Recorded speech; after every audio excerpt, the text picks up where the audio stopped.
Muy bien, continuando con lo anteriormente comentado de la IFRS, recuerden que nos habíamos quedado en la agrupación de los contratos en función de sus diferentes características. Ya no hablamos de póliza.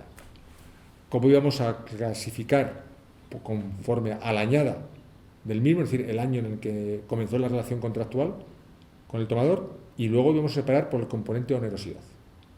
Bien, pues ya considerando estos tres puntos de partida, vamos a establecer tres grupos clasificatorios para los contratos IFRS 17. El fundamental va a ser el BBA. Perdone la publicidad, pero es como nos vamos a enterar mejor, como BVA pero sin V. BBA, que es Building Block Approach. Es decir, cómo voy a considerar aquellos productos plurianuales de manera general.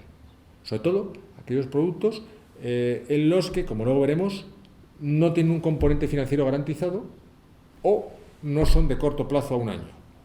La inmensa mayoría de los productos los voy a considerar dentro de este apartado BBA.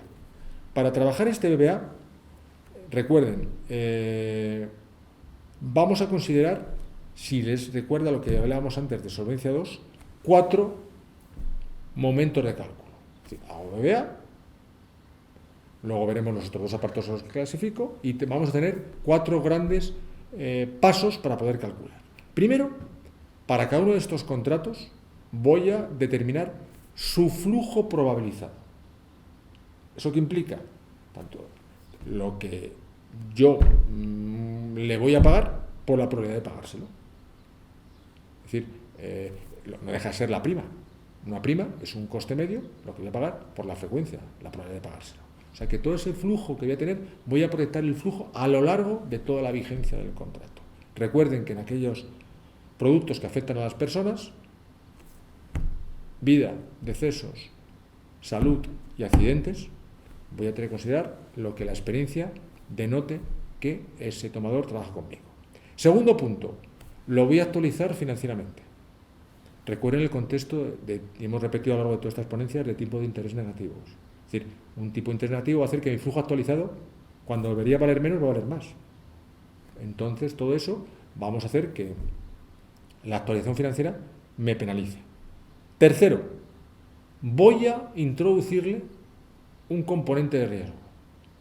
Ese componente de riesgo, también tratado en Solvencia 2, va a ser que cada uno de los flujos que yo tengo con esa actualización financiera, si yo me equivoco en ese flujo, recuerden que el flujo no deja de ser una estimación a priori versus una consecuencia a posteriori.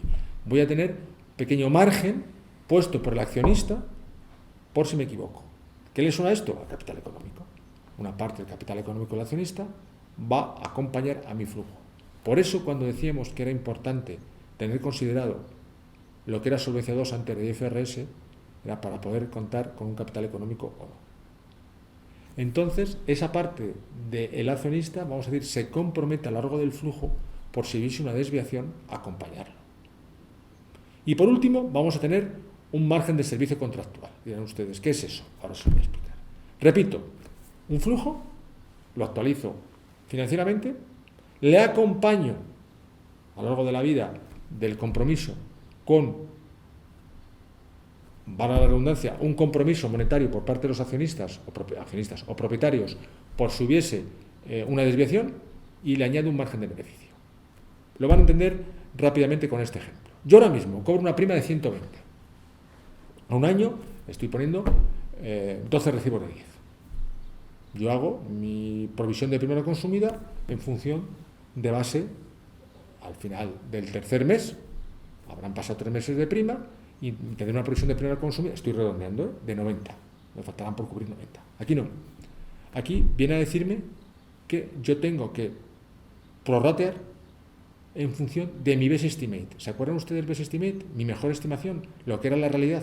Si yo tengo un 90% de siniestralidad, lo haré en función del 90% de 120.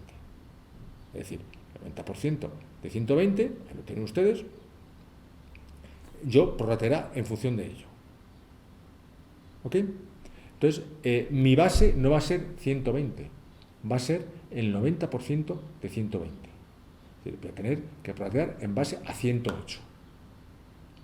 ¿Ok?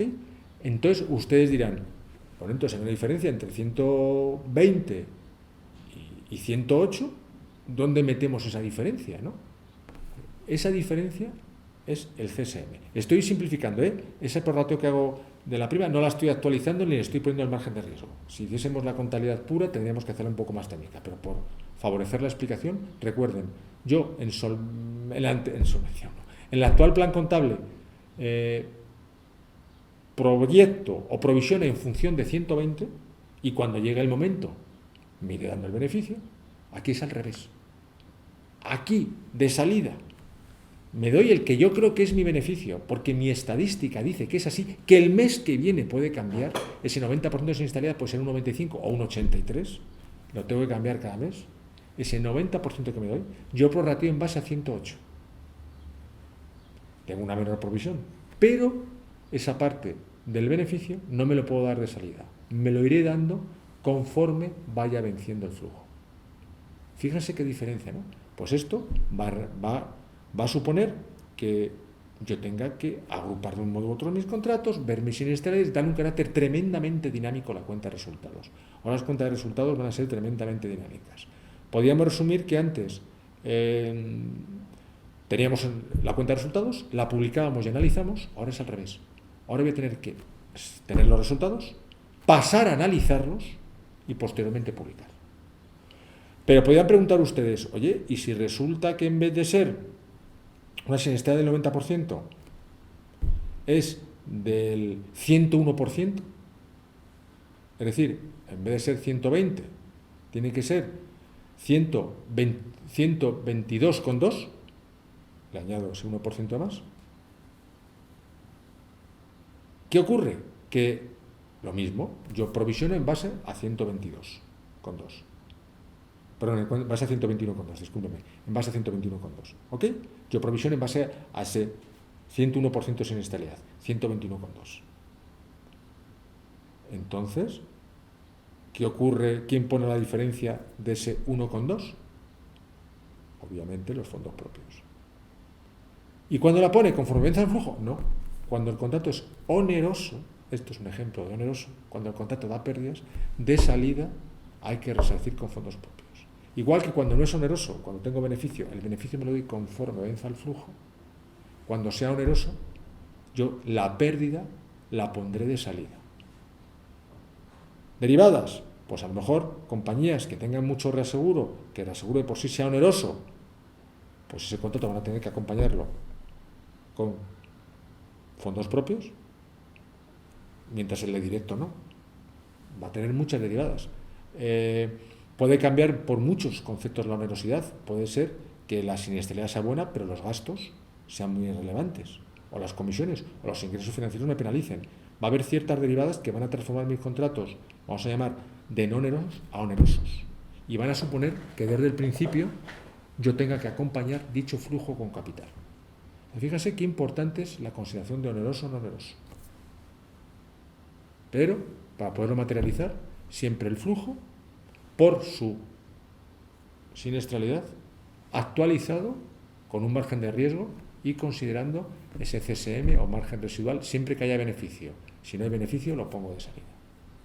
Temas también a considerar dentro de todo ello. Vamos a ver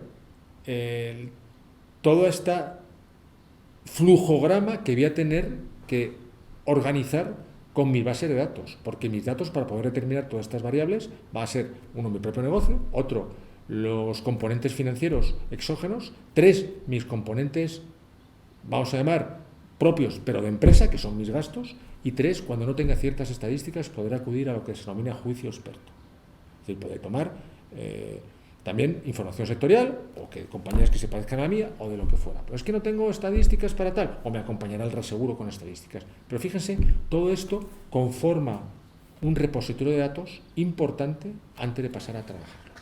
Y todo esto, cuando haya tomado el dato, lo haya organizado, lo haya colocado, lo haya calculado, lo vuelque, todavía no tenemos plan contable.